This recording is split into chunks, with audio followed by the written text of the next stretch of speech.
सिर्फ इतनी बात कहना चाहता हूं कि मैंने हिंदुस्तान का जो थोड़ा बहुत इतिहास पढ़ा है और अपने बचपन में जो देखा है, उसमें हिंदुस्तान की आम जनता ने मिलजुल के रहना सीखा था।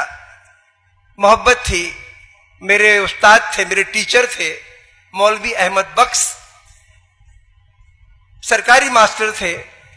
जब मेरी बहन बीमार पड़ी, मैं कक्षा 4 में पढ़ता था और मैं स्कूल गया, तो मैंने कहा, उसकी मेरी बहन को बड़ी चेचक निकल आई थी, आंखें बंद हो गई थी, ऊपर टोपे पे बड़े बड़े फोले थे, जीप पर थे, पानी कई दिन से पिया नहीं था। मेरे पिताजी ने उसकी नब्ज देखी तो बोले दोपहर तक मर जाएगी। तो मैं स्कूल गया, तो हमने कहा मास्टर साहब आज मेरी बहन मर जाएगी दोपहर तक। बोले क्या हुआ उसको? हमने कहा उसको बड़ी चेचक निकली, कई दिन से खाया पिया नहीं है, उसने आंखें भी नहीं खोली है। मौलवी साहब ने, अकेले मास्टर थे स्कूल में, 70 बच्चे थे, 5 कक्षाएं थी, 5वीं कक्षा के बच्चों से कह गए कि छोटे बच्चों को इमला और सवाल दे दो, कराओ, मैं अभी आता हूं।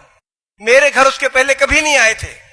उस दिन एक लोटे में पानी लिया, रास्ते में नीम का एक पेड़ था, उसके कुछ पत्ते तोड़े, घर आए।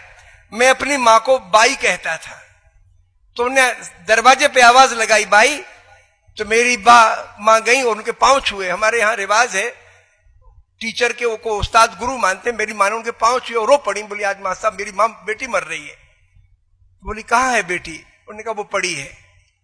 वो गए तो कुरान शरीफ में कुछ आयत हैं, दुआ की आयतें हैं, उन्होंने दुआ की और मेरी बेटी के वो पत्ते का पानी थोड़ा उसके चेहरे पे छिड़क दिया।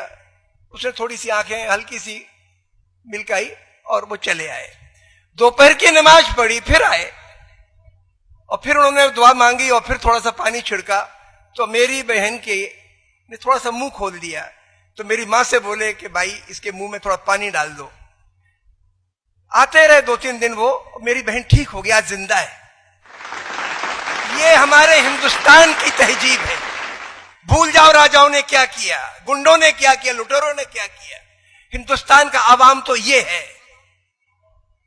70-80% हिंदुस्तान के मेहनत करने वाले मजदूर, कारीगर और किसान, मैं इनके बारे में कहता हूं, ये देश का नहीं खाते, चाहे किसी मजहब के हों, देश को खिलाते हैं।